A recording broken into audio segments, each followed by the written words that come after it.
افغانستان میں عسکری تربیت کے لیے 1000 نوجوانوں پر مشتمل قافلے کی روانگی کا سن کر سکندر کو دھچکا سا لگا۔ اس وقت وہ حراری شریف کے مقام پر ایک ایسے مکان میں تھا جہاں حریت پسند قائدین کا اجلاس کچھ دیر قبل ہی ختم ہوا تھا۔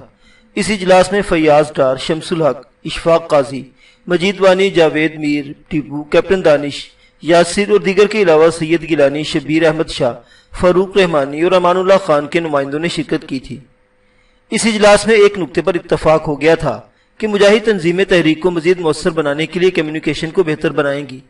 اجلاس کے خاتمے پر جب دانش نے سکندر کو بتایا کہ 1000 نوجوان مختلف راستوں سے آزاد کشمیر کی طرف رواں دواں ہیں تو سکندر چند لمحوں تک بالکل گنگ سا ہو گیا تھا۔ مگر میں کیوں نہیں گیا برادر؟ سکندر نے سر ہلاتے ہوئے پوچھا۔ اس لیے کہ تمہارے لیے سپریم کونسل نے بھی NOC نہیں دیا، دانش نے جواب دیا۔ لیکن میں سب سے بات کر چکا ہوں، سب نے حامی بھری تھی، کسی نے مخالفت نہیں کی۔ اس میں کوئی شک نہیں، بس مسئلہ یہ ہے کہ تمہاری روانگی کے لیے ابھی تک تاریخ مقرر نہیں کی گئی، اور اگر تاریخ مقرر ہو بھی جائے تب بھی اس کی توثیق مظفر آباد سے آئے گی۔ میں سمجھا نہیں۔ تمہارے شیر اشرف ڈار نے یہی کہا ہے کہ سکندر کے لیے تاریخ کا انتخاب وہ خود کرے گا۔ تو اشرف وہاں بھی باز نہیں آیا اپنی حرکتوں سے۔ سکندر کے چہرے پر مسکراہٹ دوڑ گئی۔ خیر دیکھوں گا میں بھی کب تک روک سکتا ہے وہ مجھے۔ یہ تمہارا اور اشرف کا معاملہ ہے بھائی، بھلا میں کیوں ٹانگ اڑاؤں؟ اور ہاں، یہ الفتح والے مجھے 2 ایسے نوجوانوں کا ذکر کر رہے تھے جنہیں تربیت کے لیے تم نے خود منتخب کیا ہے۔ یہ کون ہے؟ تم نے تو آج تک براہ راست کسی کو الفتح میں شمولیت کی نہیں بھیجا۔ یہ کام تو دانیال کے سپرد تھا۔ وہ دونوں میرے بڑے ہی لاڈلے ہیں برادر۔ ایک دلاور خان ہے، اپنی بہن کی آبرو لٹ جانے کے بعد اس نے بندوق اٹھائی ہے، اور دوسرا میرا بھتیجا مونس سعید۔ سگا بھتیجا؟ ہاں، سکندر نے مسکرا کر جواب دیا۔ اس کی آنکھیں مونس کے ذکر پر چمکنے لگی تھی۔ ویسے میں اس سے کچھ زیادہ ہی محبت کرتا ہوں، بچپن میں اس کے پوتلے تک دھوئے ہیں میں نے۔ پھر بھی دانش کچھ کہتے کہتے رک گیا۔ ہاں، اسی وجہ سے میں مونس کی شاندار طبیعت کا خواہش مند ہوں دانش۔ اب فیصلہ کرنا یاسر کا کام ہے۔ وہ فیصلہ کر چکا ہے، دلاور اور مونس دونوں کو اکبر کی نگرانی میں تربیت دی جائے گی۔ وہ پہلگام مرکز پر تربیت حاصل کریں گے۔ اکبر؟ سکندر کا چہرہ دمک اٹھا تھا۔ اکبر تو ہمارے لیے عسکری تربیت کا مکمل انسٹیٹیوٹ ثابت ہو رہا ہے۔ سردار ملے ہو اس سے؟ صرف ایک بار، اور دوسری بار ملنے کی تمنا ہے، کیپٹن دانش نے جواب دیا۔ مرد مومن ہے وہ، اللہ کا سپاہی۔ سچ کہتے ہو تم۔ سکندر کی آنکھوں کے سامنے اکبر کا وجیح سراپا گھومنے لگا۔ چشمے تصور میں وہ مونس اور دلاور کو پہلگام میں اکبر کی زیر نگرانی جہاد کے لیے تیار ہوتا دیکھ سکتا تھا۔ وادی کشمیر میں موت کا رقص جاری رہا۔ 10 مارچ کو سخت کرفیو کے باوجود ہزاروں کشمیری سر پر کفن باندھ کر سری نگر کی سڑکوں پر نکل آئے۔ آزادی کے حق میں نعرے لگانے والے ان غیر مسلح افراد پر بے دردی سے فائرنگ کی گئی۔ یہاں 22 حریت پسند کشمیری شہید ہوئے۔ دوسری طرف اشفاق مجید وانی کی طرف سے بھارتی فوج کو وارننگ جاری کی گئی کہ چھانا پورہ کے واقعے کے بعد فوجی کہیں محفوظ نہیں رہ سکیں گے۔ وادی میں گھر گھر پر چھاپوں کا سلسلہ جاری رہا، اور 12 مارچ کو جموں کشمیر فرنٹ کے 23 سالہ ترجمان فیاض احمد ڈار نے سری نگر میں جامع شہادت نوش کیا۔ فیاض کی شہادت کے بعد مجاہدین نے لپک لپک کر حملے کیے، جن میں 2 پولیس والے مارے گئے۔ اسی روز دختران ملت کی اپیل پر 8000 خواتین نے گھر گھر تلاشی کے خلاف جلوس نکالا۔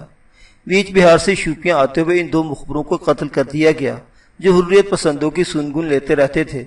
اور پھر 13 مارچ کی شب برات کے موقع پر شبینہ کی محافل ہوئی۔ جامع مسجد سری نگر میں بھی شبینہ ہوا، جہاں 20,000 مسلمان موجود تھے۔ اس موقع پر بھارتی تسلط سے آزادی کی خصوصی دعائیں مانگی گئی۔ پورا شہر رات بھر اللہ اکبر کے نعروں سے گونجتا رہا۔ جامع مسجد میں میر وائز مولوی محمد عمر فاروق نے تاریخی خطاب کیا۔ انہوں نے کھل کر مطالبہ کیا کہ بھارتی فوج کشمیر سے فوراً نکل جائے اور پوری ریاست میں بنیادی انسانی حقوق بحال کیے جائیں۔ شب برات والے دن مختلف علاقوں میں عوام پر بھارتی فائرنگ جاری رہی۔ اس میں 5 حریت پسند جاں بحق ہوئے، جبکہ مظاہرے کے دوران فائرنگ سے 16 خواتین زخمی ہوئی۔ اگلے روز شیخ عبداللہ کے مکان پر مسلمانوں نے دھاوا بول دیا۔ بھارتی تسلط کے ذمہ دار رہنما کا مکان جلا ڈالا گیا۔ یا بھارتیوں کی فائرنگ سے 2 افراد شہید اور 10 زخمی ہوئے۔ 15 مارچ کو وہ واقعہ ہوا جس کے سبب سرکاری افسروں میں بھی بے چینی پھیل گئی۔ ہوا یوں کہ بھارتی افواج نے سری نگر میں فائرنگ کی۔ اس دوران ایک خاتون جو کسی کام سے نکلی تھی فوج کی پناہ میں آنے کے لیے ٹرک کی طرف دوڑنے لگی۔ وہ زور زور سے اپنا نام اور شوہر کا عہدہ بھی بتاتی جا رہی تھی۔ اس کا مقصد صرف یہ تھا کہ وہ شناخت کرا سکے تاکہ فوجی اسے بحفاظت گھر تک پہنچا سکے۔ لیکن ایک حوالدار نے طاق کا نشانہ لیا، گولی اس عورت کے سر میں لگی اور وہ گرنے سے قبل ہی مر گئی۔ وہ ایک اعلیٰ فوجی افسر کی بیوی تھی۔ فوجی افسروں کو اپنی صفائی پیش کرنے کی ضرورت محسوس ہوئی اور یوں سول بیوروکریسی میں بھی بھارت سے نفرت جڑ پکڑنے لگی۔ زوبی اس روز بے حد خوش تھی۔ اس نے دختران ملت کے ایک انتہائی اہم اجلاس کے بعد کشمیری خواتین کے نام ایک اپیل کا مسودہ تیار کیا تھا جو اس وقت ہائی کمان کے اجلاس میں منظوری کے لیے پیش کیا جانے والا تھا۔ اجلاس سے قبل وائرلیس پر عاصم سے زوبی کی گفتگو ہوئی تھی، جس نے یہ خوشخبری سنائی تھی کہ سری نگر اور اسلام آباد میں فوج کے 5 مخبروں کو ہلاک کر دیا گیا ہے۔ عاصم کا کہنا یہ تھا کہ سپریم کونسل نے ہر اس شخص پر مقدمہ چلانے کی اجازت دے دی ہے جو مجاہد لیڈروں کی مخبری کرے۔ اس کی جرم کی سزا موت رکھی گئی تھی۔ چلو زوبی جان، اب خواتین کے نام پر اپیل پڑھ کر سنا دو، کلثوم بولی۔ وہ ایک کالج میں پروفیسر تھی اور ان کے شوہر جہاد افغانستان میں شہید ہو چکے تھے۔ میں پڑھ کر سناؤں؟ زوبی کے ہاتھ پیر ٹھنڈے ہونے لگے۔ وہ بہترین مقرر تھی لیکن آج گھبرائی ہوئی تھی۔ اسے احساس تھا کہ اس نے جو لکھا ہے وہ کشمیری خواتین کی جد و جہد آزادی کے لیے سنگ میل ثابت ہوگا۔ یہی وہ احساس تھا جس کے باعث وہ اپنے ہی لکھے کو پڑھنے کی بوکھلا رہی تھی۔ اسے پہلے یہ اندازہ نہ تھا کہ یہ تاریخی اعلان اندرا بھی نہیں پڑھیں گی۔ محترم خواتین، عزیز بہنوں، بیٹیوں، زوبی نے بھرائی ہوئی آواز میں پڑھنا شروع کیا۔ اب اس کا چہرہ کسی باطنی مسرت سے دمکنے لگا تھا، آنکھوں میں ہلکی ہلکی نمی تھی اور ہاتھ کانپ رہے تھے۔ آج ہم آپ سے براہ راست مخاطب ہیں۔ آج جبکہ چناروں میں آگ لگی ہوئی ہے، وادی جنت نظیر میں بے گناہ مسلمانوں کے گھروں کو آگ لگائی جا رہی ہے، اور آج جب بوڑھے اپنے جوان بیٹوں کے لاشیں اٹھانے پر مجبور ہیں، ہم کشمیر کی بیٹیاں آپ سب سے مخاطب ہیں، کیونکہ اس کے سوا اور کوئی راستہ نہیں رہا۔ ہمیں وہ دن یاد ہے جب ہم اپنے بھائیوں کی بارات لے کر بنی سجی گیت الاپتی ہوئی جایا کرتی تھی، مگر آج کی صورتحال بالکل مختلف اور بے حد تکلیف دہ ہے۔ آج اس وادی میں ہر گلی ہر محلے میں شہیدوں کی باراتیں نظر آتی ہیں۔ مائیں اپنے لاڈلوں کو، بہنیں اپنے پیاروں کو اور بیٹی اپنے سہاروں کو میتوں پر پھول چڑھا رہی ہے۔ پہلے دلہن رخصت کر کے لائی جاتی تھی اور اب جنت کے دولہا الوداع کہے جاتے ہیں۔ ہاں، ہماری ماؤں کو علم ہے کہ انہیں ان کے بیٹے جنت میں مل جائیں گے۔ بہنوں کو پتا ہے کہ ان کے لاڈلے بھائی اپنی بہنوں کا سہاگ سلامت رکھنے کے لیے آتش فشاں سے کھیل رہے ہیں، اور دکھ کی ماری یتیم بچیوں کو علم ہے کہ ان کا باپ ان کے کل پر اپنا آج قربان کر گیا ہے۔ ہندو حکمران اور ان کے کاسا لیس نام نہاد مسلمان رہنماؤں نے جنت نظیر کشمیر کو جہنم بنا ڈالا ہے۔ ہم آپ سے اپیل کرتے ہیں کہ اٹھیے، اپنے بھائیوں کا ہاتھ بٹائیے جو ظلم کا اٹھتا ہوا ہاتھ توڑا ہے۔ آنکھیں کھولیے، آپ کا لاڈلا بیٹا دشمن کی آنکھوں میں آنکھیں ڈالے جد و جہد کر رہا ہے۔ یاد رکھیے کہ جرم ضعیفی کی سزا مقرر ہے۔ سوچ لیجئے کہ آزادی کے لیے لڑنا ہی زندگی ہے۔ ہم اس حقیقت پر یقین رکھتی ہیں کہ کشمیر پر چھائی ہوئی ظلمت ضرور چھٹے گی۔ روشنی کا مقدر کامیابی ہے۔ ذرا آس پاس دیکھیے، اس اندھیری رات میں درجوں جگنو چمک رہے ہیں۔ یہ ہمارے ان شہیدوں کی علامت ہے جو اندھیرے کے خلاف اور روشنی کے لیے لڑ رہے ہیں۔ آپ کو علم ہے کہ غاصب اور لٹیرے اب آپ کے گھروں کو نظر آتش کرنے لگے ہیں، مگر اس آگ سے نہ ڈرے۔ آگ گلو گلزار بھی ہو جاتی ہے، اور پھر ہم تو آل ابراہیم ہیں۔ نمرود کی خدائی ہمیں کبھی گوارا نہیں رہی۔ آپ نے اس بچی کی تصویر دیکھی جس کے چہرے پر شہادت کا غازہ اور سعادت کی لالی تھی۔ اسے کس وجہ سے بربریت کا نشانہ بنایا گیا؟ اس کا جرم آزادی کی تمنا تھا۔ آئیے، چندی گام کے مناظر فطرت کے تحفظ کی خاطر، دیہات میں چاول کی چھڑائی کا کام کرنے والی عورتوں کو ظلم کے ہاتھ سے بچانے کے لیے، پھول سے معصوم فرشتوں کے مستقبل کے نام پر، آزادی کے لیے، اسلام، قرآن اور پاکستان کی خاطر ہم سب متحد ہو جائیں، ہلکی ہوں یا بھاری، اللہ کی راہ میں جہاد کے لیے نکل کھڑی ہوں، انقلاب آزادی اور شہادت کی تکبیریں بلند کریں، چہروں پر مصنوعی غازہ تھوپنے کے بجائے شہادت کے غازے اور سعادت کی لالی چوم لے۔ ہم شہید ہوئیں تو ہمارا خون ستاروں میں جگمگائے گا، افق پر ہمیشہ لالیاں بکھیرتا رہے گا، اور اسے غازہ رخسار و سحر کہا جائے گا۔ اٹھیں اور کسی لکھنے والے کے اس کہنے پر یقین کر لیں کہ وہ دن ضرور آئے گا جب اس آسمان تلے کوئی غلام نہیں رہے گا، جب جبر کی بساط الٹ جائے گی اور ہندوؤں کی خدائی کا خاتمہ کر دیا جائے گا۔ کرہ خاک کے ہر گھر تک روشنی کا راستہ پائے گی، اور ہر چھت کے نیچے خدا کا حکم بلند ہو کر رہے گا۔ یہ اس کا وعدہ ہے جس کا ہر حکم پورا ہو کر رہتا ہے۔ خواتین کی حالت عجیب تھی، کچھ زارو کتار رو رہی تھی، کچھ اپنی طلائی چوڑیاں اتار کر مجاہدین کی مدد کے لیے رکھی ہوئی چادروں میں ڈال رہی تھی۔ زوبی اپیل پر کر وہیں بیٹھ گئی، اس کے گھٹنوں میں جان تک نہیں رہی تھی۔ اسے خود یہ پتہ نہیں چلا کہ اس نے سکندر سے منگنی کی انگوٹھی کب اتار کر پوٹلی میں ڈال دی تھی۔ سری نگر میں ٹیلی مواصلات کے ایک افسر کو قتل کیا گیا تو ایسے تمام افسران خوفزدہ ہو گئے۔ جنہوں نے مشکوک افراد کے گھروں کے ٹیلی فون پر آبزرویشن لگا رکھی تھی۔ ٹیلی مواصلات کے اس افسر کے بارے میں سب کو علم تھا کہ وہ شالیمار باغ والے ایک ایسے مکان پر فوجی چھاپے کا ذمہ دار ہے جہاں سکندر نے کچھ دیر قبل ٹیلی فون پر عاصم سے گفتگو کی تھی۔ اس افسر نے ٹیلی فون لائنیں ٹریس کر کے فوجیوں کو مکان کا پتہ فراہم کیا تھا اور محض 30 منٹ بعد یہاں بھرپور چھاپا مارا گیا تھا، لیکن سکندر اس وقت تک ہروان کی طرف روانہ ہو چکا تھا۔ اس مکان میں رہنے والے تمام افراد گرفتار کر لیے گئے تھے اور عقوبت خانوں میں ان پر بے تحاشا تشدد کیا جا رہا تھا۔ بھارتی بینکوں میں مسلسل حملوں کے باعث 19 مارچ سے بینکاری کا وہ سارا نظام مفلوج ہو گیا تھا جس کی بنیاد بھارت کی ترقی پر تھی۔ ان بینکوں کا سارا سرمایہ جموں منتقل کیا جا چکا تھا۔ الفتح گروپ، JKLF اور حزب المجاہدین کے مشترکہ آپریشن کے دوران 20 سے 22 مارچ تک زبردست کارروائیاں کی گئی، جن میں ایک سرکاری گاڑی تباہ ہوئی اور 5 سرکاری افسر مارے گئے۔ جہادی تنظیموں کے اس اتحاد سے گھبرا کر جگ موہن نے سری نگر، اسلام آباد، اننت ناگ، سوپور اور بورا مولہ میں دوبارہ کرفیو لگا دیا۔ اب بھارتی فوج کو چند نام خاص طور پر فراہم کر دیے گئے تھے۔ یہ نام ٹیپو، سکندر، اشفاق وانی، سید صلاح الدین، احسن ڈار اور شمس الحق کے تھے۔ فوج کو یہ حکم ملا تھا کہ ان افراد کو جلد از جلد قتل کر دیا جائے۔ بھارتی انٹیلی جنس کے اہلکار ان لیڈروں کی تلاش میں مارے مارے پھرنے لگے۔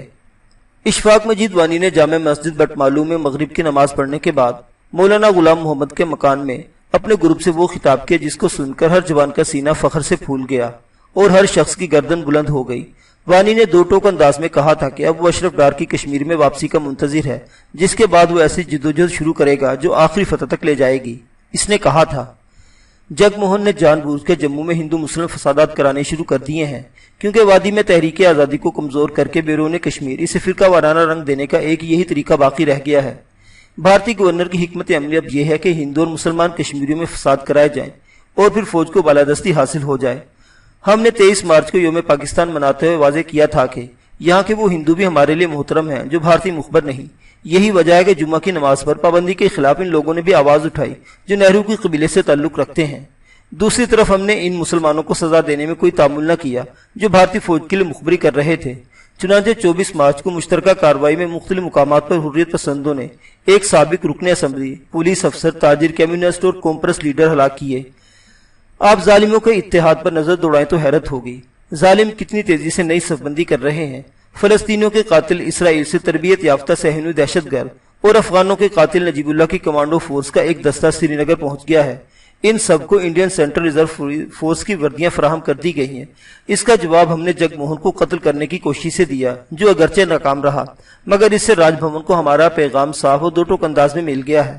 ہمیں فخر ہے کہ 28 مارچ کو سری نگر جیل توڑی گئی اور اس میں دوسروں کی طرح ہمارا بھی کردار اہم رہا ہے۔ یہ جہادی تنظیموں کے اتحاد کا اعجاز ہی ہے کہ اس وقت 12 حریت پسند جیل سے نکل کر محفوظ مقامات پر پہنچ چکے ہیں۔ کنٹرول لائن کے اس پار سے افرادی قوت بھی مل رہی ہے۔ افغانستان میں تربیت پا کر 100 افراد وادی میں پہنچ چکے ہیں، جبکہ 1000 ساتھی تربیت کے لیے سرحد پار مظفر آباد پہنچ کر افغانستان میں داخل ہو گئے ہیں۔ آج 7 مقامات پر حریت پسندوں اور غاصبوں کے درمیان جم کر آمنے سامنے والا مقابلہ ہوا۔ اس میں 2 بھارتی فوجی مارے گئے۔ ہمارے کئی ساتھیوں نے جام شہادت نوش کیا، لیکن ان کی یہ قربانیاں رائیگاں نہیں جائے گی۔ ان کی شہادت سے آزادی کا رستہ مزید منور ہوگا۔ کل تیسرا روز ہے، جمعہ کا دن۔ ہم کل نئے ولولے اور حوصلے سے کارروائی کریں گے۔ اب ہمارے ہتھیار ڈالنے کا سوال ہی پیدا نہیں ہوتا۔ آخری سانس تک یہ جنگ جاری رہے گی۔ اس میں ہم غازی رہیں گے یا شہید، اور آخری تجزیے میں کشمیری عوام غازی بن کر سرخرو ہوں گے۔ اب میں اشرف ڈار کی واپسی کا انتظار کر رہا ہوں۔ اس کے بعد گروپ کی یہ میٹنگ پھر ہوگی۔ اللہ اکبر۔ مولانا غلام محمد نے اپنی سفید داڑھی پر ہاتھ پھیرتے ہوئے بڑی محبت سے اشفاق کی طرف دیکھا۔ میں نے اللہ تعالیٰ سے صرف یہ دعا کی ہے کہ تم اشرف اور شمس الحق ایک ساتھ ایک صف میں رہ کر بھارتی فوج کا مقابلہ کرو بشرط زندگی۔ اشفاق نے مسکرا کر جواب دیا، کمانڈر شمس الحق سے بہرحال میرا رابطہ ہے، اور اطلاعات یہ ہے کہ اشرف بھی جلدی واپس آ جائے گا۔ قادر مطلق نے چاہا تو ہم بھارتی فوج کو کشمیر سے بھاگتے ہوئے خود دیکھیں گے۔ نور محمد کلوال نے پرجوش لہجے میں کہا، ہاں، ہم میں چند اس وقت تک ضرور زندہ رہیں گے تاکہ آزادی کے بعد کشمیری عوام اور نئی نسل کو شہیدوں کے بارے میں بتا سکیں۔ اشفاق نے بڑے عزم کے ساتھ جواب دیا۔ اسی اثنا میں عشاء کی اذان ہونے لگی۔ سب نماز اور تراویح کی تیاریوں میں مشغول ہو گئے۔ اشفاق نے تازہ وضو کیا اور ساتھیوں سمیت مسجد کی طرف بڑھ گیا۔ سحری کے فوراً بعد جاوید میر، حمید شیخ، اشفاق اور نور محمد کلوال نے حسب معمول فجر کی نماز ادا کی اور پھر فوراً اپنے مشن پر روانہ ہو گئے۔ آج کل اشرف بہت یاد آ رہا ہے جاوید، اشفاق نے مول چوک کی طرف چلتے ہوئے کہا۔ بڑا ہی خاص مجاہد ہے وہ، اس کا ایک خط ملا ہے جس میں اس نے ایک اور مجاہد عمر سرفراز کا ذکر کیا ہے۔ غیر کشمیری عمر سرفراز کا تعلق شاید کراچی سے ہے، اور اشرف کا کہنا ہے کہ عمر تحریک آزادی کشمیر کا بہترین کمانڈر ثابت ہوگا۔ اشرف کمانڈروں کی تربیت کر رہے ہیں، کیسے خوش بخت ہیں وہ، نور محمد کلوال نے رشک بھرے لہجے میں کہا۔ ہاں، اور تمہیں پتا ہے کہ ہم دونوں میں کتنی زبردست دوستی ہے، اشفاق نے بڑے فخر سے کہا۔ تم اس کا اندازہ ہی نہیں کر سکتے، بس ہمارے deputy commander in chief Abdul Hamid Sheikh کو اس کا اندازہ ہوگا۔ اشفاق وانی نے عبدالحمید شیخ کی طرف دیکھتے ہوئے کہا، جس کے چہرے پر بڑی عجیب سی مسکراہٹ دوڑ رہی تھی۔ کیوں کمانڈر؟ اشفاق نے پھر کہا۔ درست، عبدالحمید شیخ نے ہنس کر جواب دیا۔ میں اور اشرف دونوں ہی راجہ مظفر احمد کے گھر کے سین میں گھنٹوں کھیلتے رہتے تھے۔ حزب المومنین کے شجاع عباس کے گھر میں ہم تینوں کا آنا جانا تھا۔ اشفاق تمہیں یاد ہے اشرف کا پسندیدہ شعر؟ ہاں، اشفاق نے کلاشنکوف تھپتھپاتے ہوئے کہا۔ یہ نکتہ میں نے سیکھا ہے ابو الحسن سے کہ موت آتی نہیں مرگ بدن سے۔ اشرف اب بھارتیوں کے اعصاب پر سوار ہو چکا ہے اور ہمارے قلب و جگر کے لیے باعث ٹھنڈک ہے۔ بے باک، نرم، جری ذہین اور آرزو شہادت سے لبریز اشرف، بس ایک بار مل جائے تو پھر ہم کبھی جدا نہیں ہوں گے۔ عبداللہ بانگڑو بھی ہمارا مشترکہ دوست تھا۔ اس کی شہادت کے بعد تو ایسا لگتا ہے جیسے ہمارا پورا گروپ شہادت کی منزل پالے گا۔ Okay and over. Abdul Hamid Sheikh نے اچانک ان سب کو ٹوک دیا۔ اشرف ڈار کے قصوں میں غلطہ مجاہد حقائق عرضی کی طرف متوجہ ہو گئے۔ انہوں نے پھرتی اور تیزی سے مول چوک کی طرف جانے والی سڑک پر مورچہ بندی کر لی، کیونکہ مانی حمید نے بھی BSF کا ایک ٹرک دیکھ لیا تھا۔ اس وقت ڈل چوک میں زیادہ دور نہ تھا۔ اشفاق نے کمان سنبھالتے ہوئے ایک خاص ترتیب سے فائرنگ شروع کر دی۔ BSF کا ٹرک بہت تیزی سے ریورس گیئر میں دوڑتا ہوا چلا گیا۔ ہوشیار، اشفاق نے تیز لہجے میں کہا۔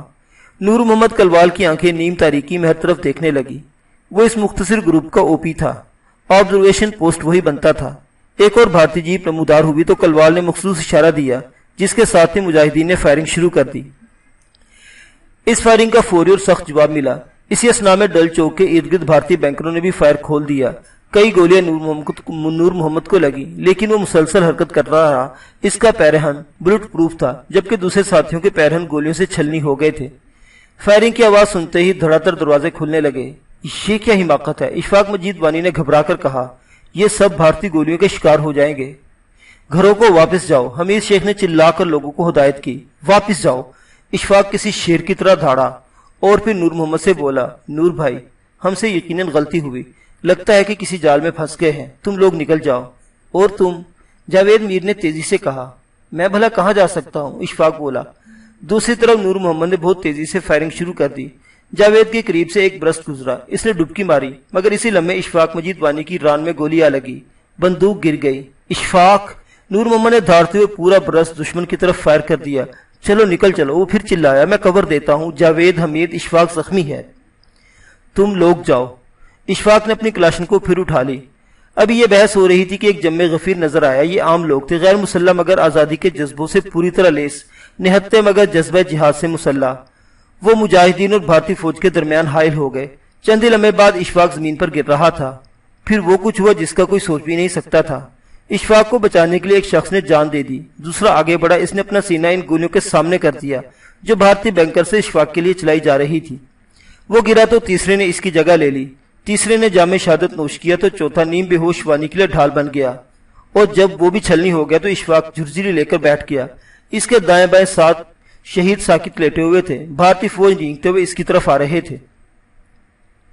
تم مجھے زندہ گرفتار نہیں کر سکو گے، اشفاق نے سر جھٹک کر کہا۔ لوگوں کی ایک بڑی تعداد اب بھی مجاہدین کو بچانے کے لیے امڑ رہی تھی۔ بش! اشفاق جھوم کر کھڑا ہو گیا۔ بس کرو دیوانو، ہوش کے ناخون لو، تم غیر مسلح ہو، ہٹ جاؤ، یہ مجھے گرفتار نہیں کر سکتے۔ سنو لوگو، اشفاق نے مسکرا کر کہا، تم گواہ رہنا کہ میں بھی شیر کی طرح ایک دن کی زندگی کو ترجیح دیتا ہوں۔ یہ کہتے ہوئے اس نے جیب سے دستی بم نکال لیا، اور گواہ رہنا کہ میں شہادت حاصل کر رہا ہوں۔ بھارتی فوجی اب ہر طرف سے اس کی طرف دوڑ رہے تھے۔ سنو، میرا نام اشفاق مجید وانی ہے، میں کشمیر کا بیٹا ہوں اور کشمیر کے لیے جام شہادت نوش کر رہا ہوں۔ لوگوں نے مجاہد کے ہاتھ میں بم دیکھا تو وہ ٹھٹک کر رک گئے۔ بھارتی فوج کے سورماؤں نے ہر طرف سے یلغار کر دی، دائیں بائیں آگے پیچھے ہر سمت سے بختر بند گاڑیوں کے پیچھے پناہ لیتے ہوئے بھارتی اشفاق کی طرف لپکنے لگے۔ ان میں کئی اس پر چھانے لگے اور چھا گئے تو اشفاق نے پین نکالی اور پھینکی۔ پھر وہ دھماکہ ہوا جس کی گونج جھیلوں کے پانیوں تک کو لرزا گئی۔ وہ چمک پیدا ہوئی کہ آنکھیں خیرہ ہو گئی۔ بم اشفاق میں ہاتھ میں پھٹا، اس کا جسم دھماکے سے اڑ گیا اور ساتھ ہی وہ کئی بھارتی بھی جہنم رسید ہو گئے جو جہاد کشمیر کے ایک عظیم کمانڈر کو زندہ گرفتار کرنے کی خاطر جھپٹے تھے۔ بھارتی فوجیوں کے اعضاء ہر طرف بکھرتے چلے گئے۔ دوسرے سورما جو آگے بڑھنا چاہتے تھے رک گئے، یوں جیسے زمین نے دبوچ لیا ہو۔ خوف نے ان کے دلوں میں پنجے گاڑ دیے۔ تبھی ایک طرف سے نور محمد کلوال آگے جھپٹا۔ اس کی آنکھوں میں آنسو تھے، وہ انتقام لینے کے لیے تڑپ رہا تھا، لیکن عوام کے ہجوم نے اسے پکڑ لیا اور پھر نور محمد کلوال کو لوگ محاذ سے دور لیتے چلے گئے۔ اشفاق نے ایک بار پھر اپنے ساتھیوں کو بچا لیا تھا۔ لوگ نعرے لگانے لگے، گھروں کی چھتوں سے بھارتی فوج پر پتھراؤ ہونے لگا، مسجدوں سے اعلانات ہونے لگے اور پھر کسی مسجد سے نعت خواں کی آواز آنے لگی۔ ہر روز نیا قتل، نیا خون، نئی لاش، ہے حشر بپا شہر میں، اے شافع محشر۔ معزز سامعین حضرات، جد و جہد آزادی کشمیر کے ابتدائی دور کی یہ داستان ابھی جاری ہے۔ بقیہ واقعات اگلی قسط میں۔ دیکھتے رہیے اردو داستان۔ اللہ حافظ۔